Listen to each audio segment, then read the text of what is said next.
جس نفس کو آج ہم سمجھنے بیٹھے ہیں وہ نفس وہ ہے جو جسم کا انتظام کرتا ہے، تدبیر کرتا ہے. یہ ایک باطنی قوت اور طاقت کا نام ہے.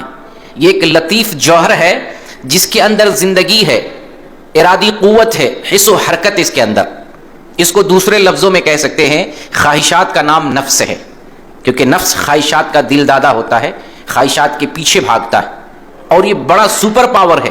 اس نفس کو ہلکے میں نہیں لیں، اس کو اس انداز میں سمجھنا ہے کہ آپ اس کا مقابلہ کر سکیں. یہ بہت سپر پاور ہے، اتنی قوت والا ہے، اتنی قوت والا ہے کہ نفس کا ایک مقام، ایک اسٹیج ایسا بھی ہے کہ اس کا نفس اس کا خدا ہوتا ہے اور انسان اس کا غلام ہوتا ہے، بندہ ہوتا ہے.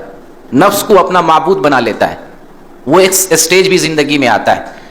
تو کتنا سپر پاور یہ نفس ہے کہ وہ اپنے آپ کو حاکم، انسان کا گائیڈر بنا لیتا ہے، معبود بنا لیتا ہے، اور انسان کو اپنا غلام بنا کر یہ نفس جیسے چاہتا ہے انسان کو ویسے چلاتا ہے. اس لیے اس کو ہلکے انداز میں نہیں لینا ہے.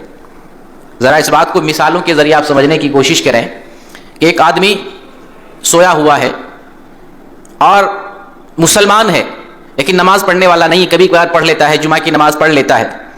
فجر کے وقت ایک دیندار مسلمان اسے جگاتا ہے کہ اذان ہو گئی ہے، چلو نماز پڑھنے کے لیے چلتے ہیں. وہ بندہ کیا کرے گا؟ بولے گا نہیں نہیں مجھے مت جگاؤ، مجھے سونے دو. تو یہ جو کہتا ہے مجھے سونے دو، یہ کون کہلوا رہا ہے؟ یہ نفس کہلوا رہا ہے.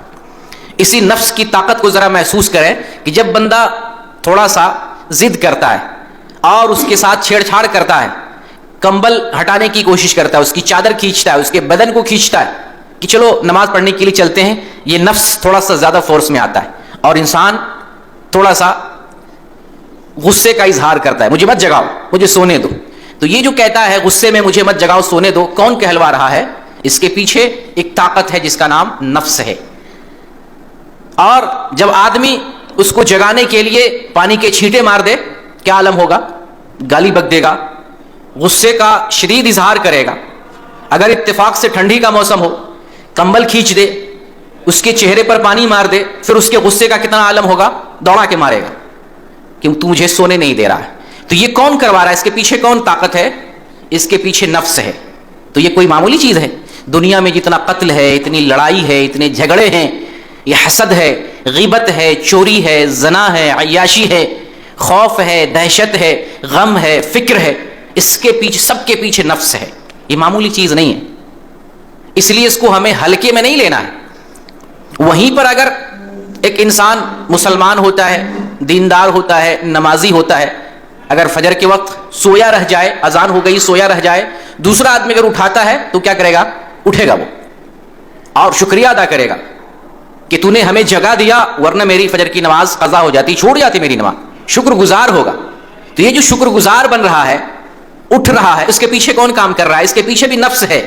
لیکن ایک بندے کا نفس جس نے غصے کا اظہار کیا، اس کا نفس بے قابو ہے، اس نے اپنے نفس پر کنٹرول نہیں حاصل کیا ہے. لیکن جو دوسرا بندہ نماز کے لیے اٹھ رہا ہے، اٹھانے والے کا شکر ادا کر رہا ہے، اس کا نفس اس کے کنٹرول میں ہوتا ہے. اور جب ایسے ہی مومن بندہ انتقال کرتا ہے اور اس کو مٹی میں دفن کر دیا جاتا ہے، جب اس کے رشتہ دار دفن کر کے واپس لوٹ رہے ہوتے ہیں اور جب منکر نکیر جگانے کے لیے آتا ہے، اٹھو اٹھو، وہ بندہ جب اسے اٹھایا جاتا ہے تو کہتا ہے مجھے نماز پڑھ لینے دو.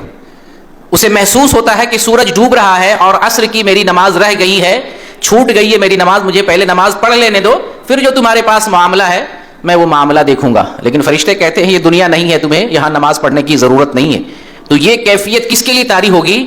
جو اپنے نفس کو اپنے بس میں کیا تھا، جس نے اپنے نفس کو پاک کیا تھا، اپنے انڈر میں کیا تھا، اپنے کنٹرول میں کیا تھا اور اللہ کے احکام کے مطابق اپنے نفس کو لگایا تھا. اسی آدمی کے لیے قبر میں یہ کیفیت پیدا ہوگی. جب فرشتے جگائیں گے تو وہ نماز پڑھنے کے لیے تیار ہونے کی کوشش کرے گا. لیکن جس نے اپنے نفس کو بے لگام چھوڑ دیا، اس کے لیے قبر میں یہ کیفیت نہیں ہوگی. وہ تو اس کو خیال بھی نہیں پیدا ہوگا. جب دنیا میں خیال نہیں تھا تو آخرت میں اسے کیسے خیال پیدا ہوگی؟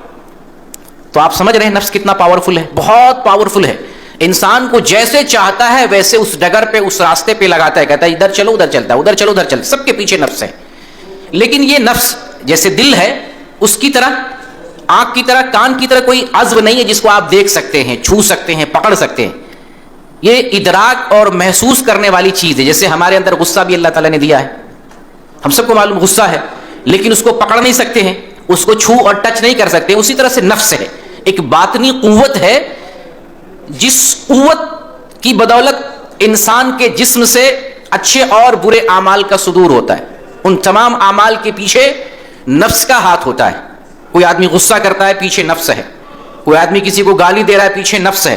کوئی کسی کو قتل کر رہا ہے، پیچھے نفس ہے. اور کوئی اچھائی کی طرف جا رہا ہے، نیکی کا کام کر رہا ہے، نماز پڑھنے بھی گیا، روزہ رکھ رہا ہے، زکوٰۃ دے رہا ہے، اس کے پیچھے بھی نفس ہے.